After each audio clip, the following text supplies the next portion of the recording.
So Kai and I have been doing our DNA and our ancestry. She more than I, because it seems to be something that you do late at night. I am sleeping at night, but I wake up in the morning and she goes, I found out who my Portuguese ancestor is. I found out who the Cherokee ancestor is. And anyway, it's delightful hearing about her family because mine is fairly dull.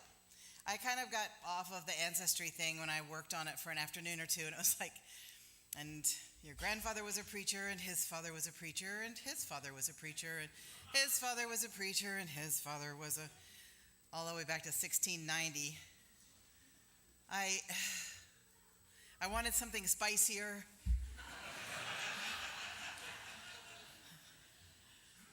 I don't know what to say. I did the DNA thinking maybe there were stories I didn't know. Maybe there was some spice in the genes. But no. Scots Irish. All the way around. I do like a good shortbread.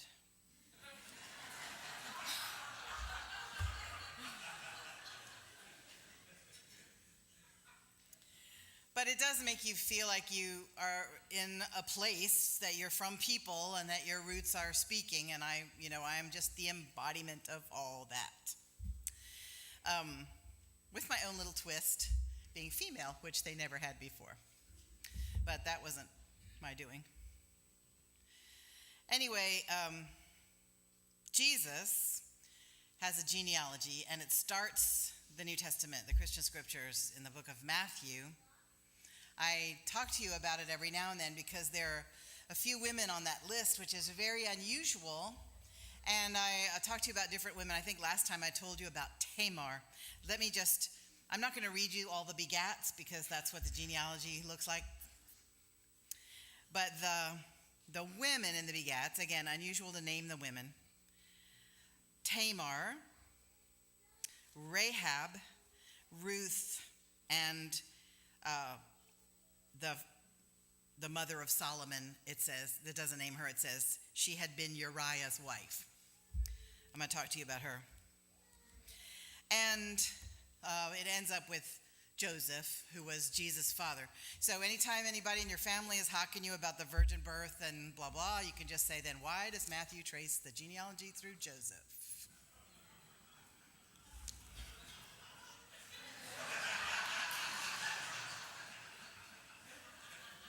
Sorry, was that too gay?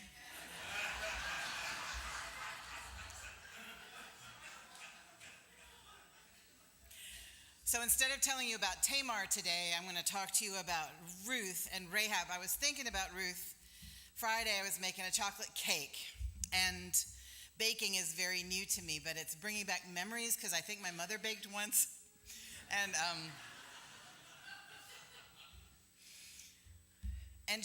we were standing around her going, I want to lick the beaters, I want to lick the bowl. You know how you do when you're a little kid.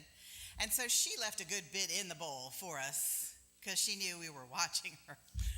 And that was fun. And I was getting the batter out, and I thought, I wish I had somebody here jumping up and down to lick the bowl.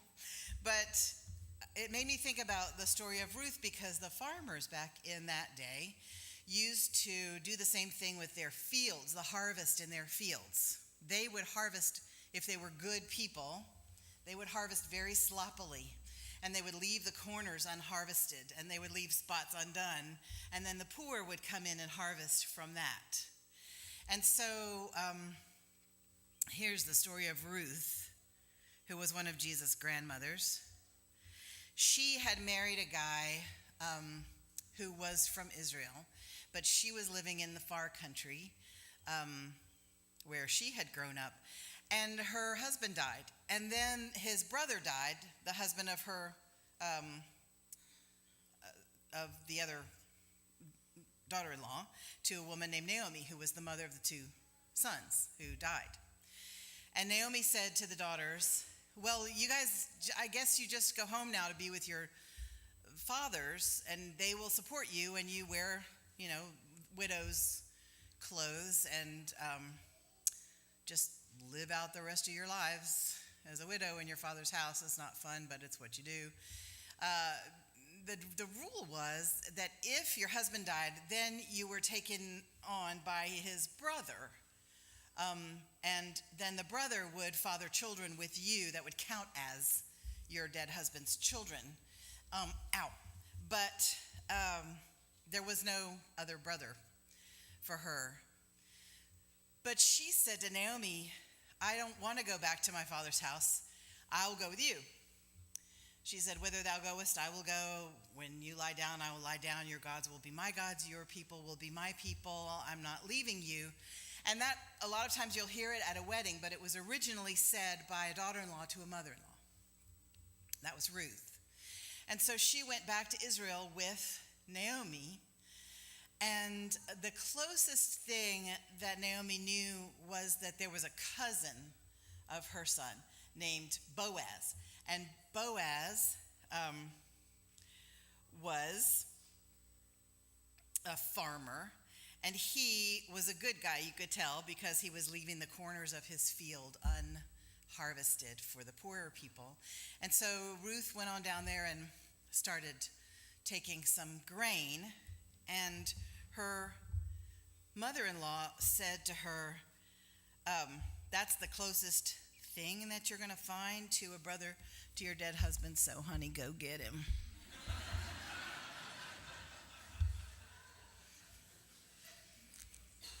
I think there's a country music song about it, but I'm not sure. So she went at night to the threshing floor where all the men were sleeping, and it says she uncovered his feet and lay down. But the feet were a euphemism. Not going into it. And she just lay down with him, and then they started dating.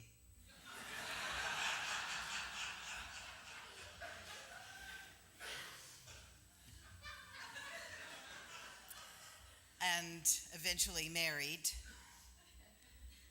And he was kind. That worked out well.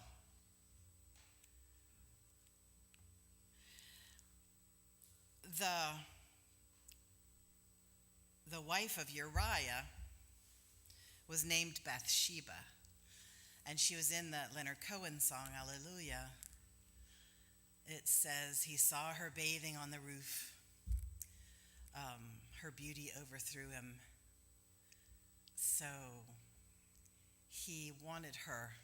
You know, the palace was up higher. He could see the roofs, flat roofs of the other houses. She was married to a commander in David's army named Uriah.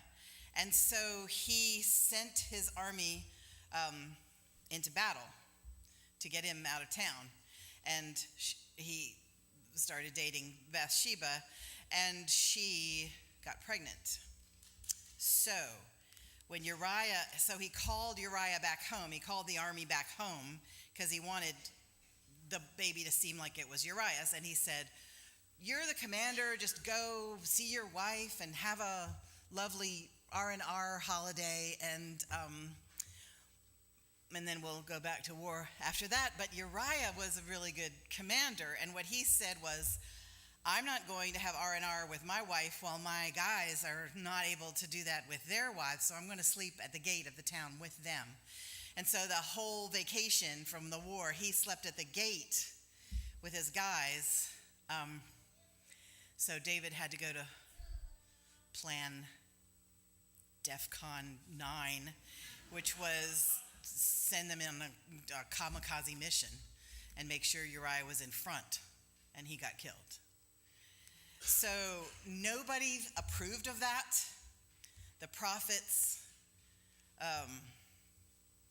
were very disapproving and angry with King David about that.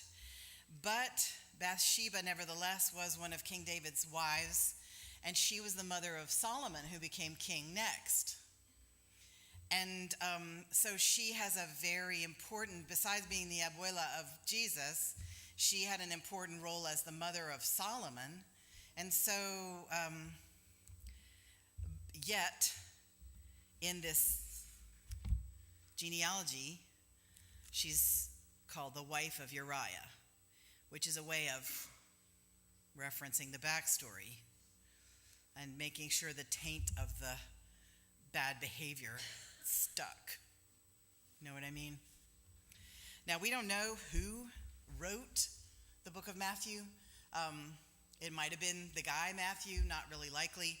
But if it was, it's interesting to think about why he might have been fascinated by these women who were outsiders. What they did was, Tamar, her husband died, and she was supposed to be given to the next brother. Okay, I have time to tell you this story. So her husband died. She was supposed to be given to the next brother, but the next brother didn't want to father children that wouldn't count as his own. He wanted his own children to be his own children. His name was Onan. And so what he did was he was supposed to be with her, but he spilled his seed on the ground, which is where the church people get the word onanism, which is supposed to mean kind of like sex by yourself, but it doesn't. It means you didn't do what you were supposed to do, really.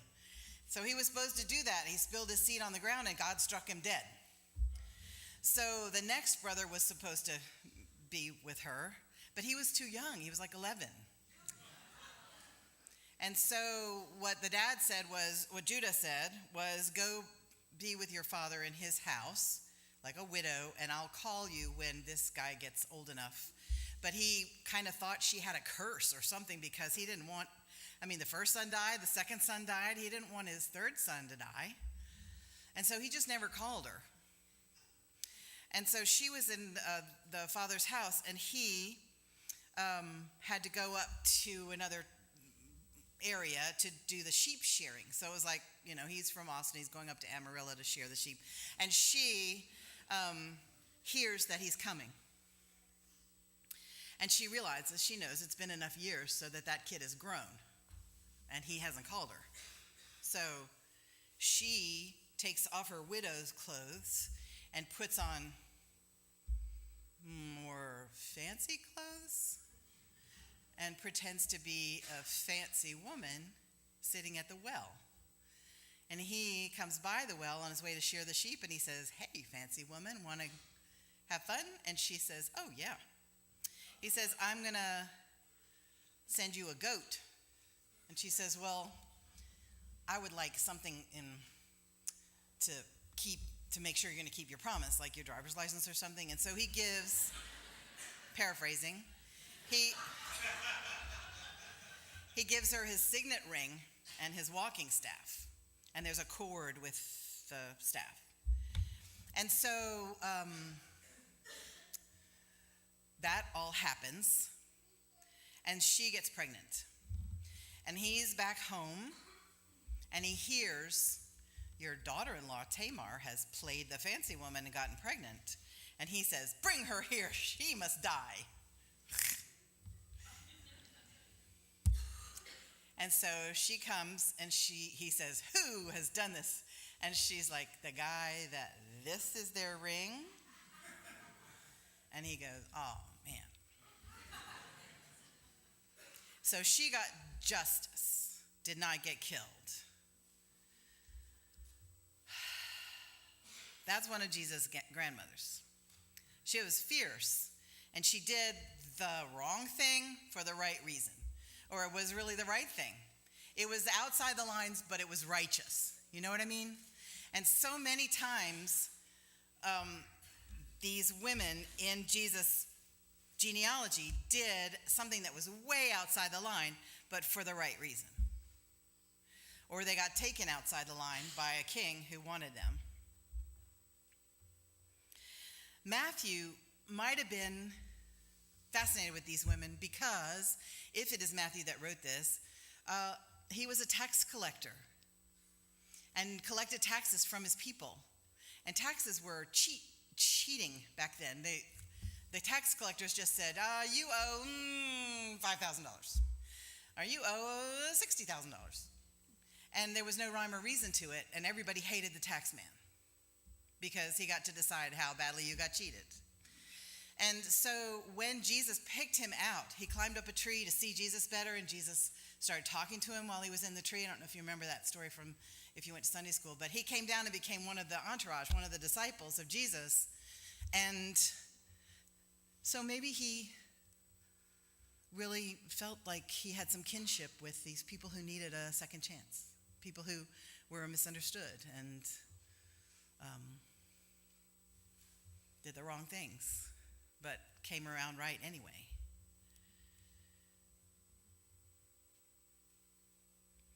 You think, when you think about Rabbi Jesus, you think, I wonder how his ancestors affected him, you know? You watch the show, Finding Your Roots. I don't know how many of you watch that, but we watch that at our house. Or we used to before we'd watched them all. And so it's so moving to watch people get this book that all the researchers have worked on, and it's like, here's the book of your life. And you start opening it up. And there was an episode that had Questlove on it. I know, y'all know who Questlove is. And he was, he said, I promised myself I wasn't going to cry, but I just felt like maybe I was a weed with no roots. I didn't know who I came from. I didn't know anything back before my dad. And now I've got all these people. I see the ship manifest of people who've taken passage over the ocean. And then I see, I also can go back far enough to see the people of mine who were enslaved, and their names are listed on this in the will of some plantation owner. And he just said, this changes me. I feel like I have roots now, and I come from people, and I've seen their names on pieces of paper from hundreds of years ago. And so, and it's amazing how often you find out that you have been, the celebrities that they research, have been doing the things that their ancestors also did. They've been repeating. They're somehow in the family business. And so Jesus, when you look at him in the Christian scriptures, you have to be careful because you don't really know. You don't really know what's true that you're reading. There's a whole group of biblical scholars and other people who've paid to be in the group called the Jesus Seminar, and they vote on what they did this in the past. They voted on what they thought Jesus really said. And so they copied out the whole New Testament, and the things that they were pretty sure he said, absolutely sure he said, are in red. And the things that they think he might have said are in pink. The things they're pretty sure he didn't say are in gray. And the things they're absolutely sure he never said are in black. And the number of things that are in red that they're sure he said is 14. 14 things. So when you're looking at Rabbi Jesus and what he was like, you don't really know. But you get an impression because whatever he was like, it got him killed by the authorities. That's the one thing you know. He colored outside the lines. And so, I don't know who is calling me. I have to have my phone up here just in case there's Kaya makes me keep my phone in case somebody comes in with a gun, and then I can call 911. While y'all throw hymn books at him and we get out of here as fast as we can.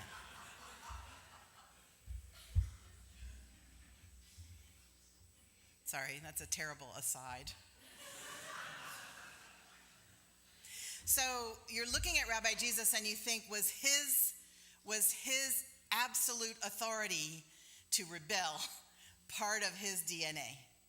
And was his sense of fairness part of his DNA from these grandmothers who had done things that would have made church people go, tut, tut, tut? You know how church people tut-tut sometimes.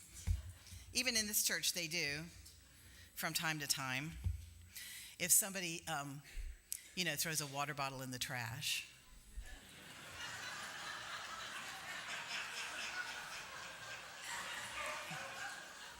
That's a big Unitarian sin. Or if somebody goes, you know what, I didn't even vote.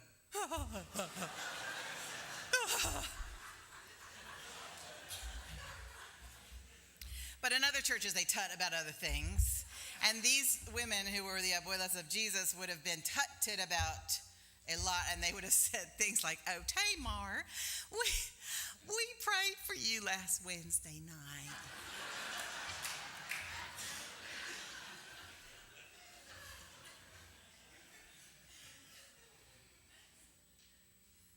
Ruth, we heard how you started dating your husband.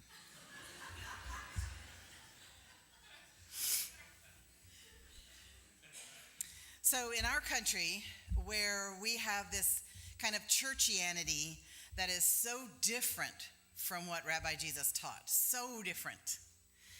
And our culture keeps swinging back and forth between an ecstasy of capitalism and this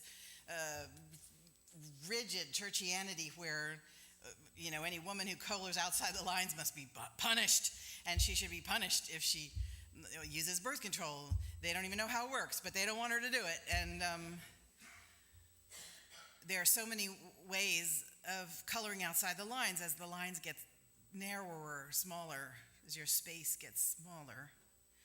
Now, there are words you're not supposed to use if you're the Centers for Disease Control.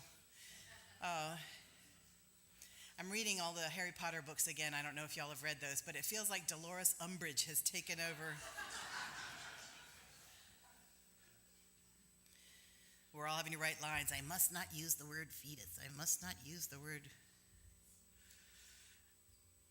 None of that, none of the pendulum swings is Christianity, is Rabbi Jesus, what he taught. And so I think when I look at him and I look at how he got killed for what he said, I think he was living out his ancestors' essence.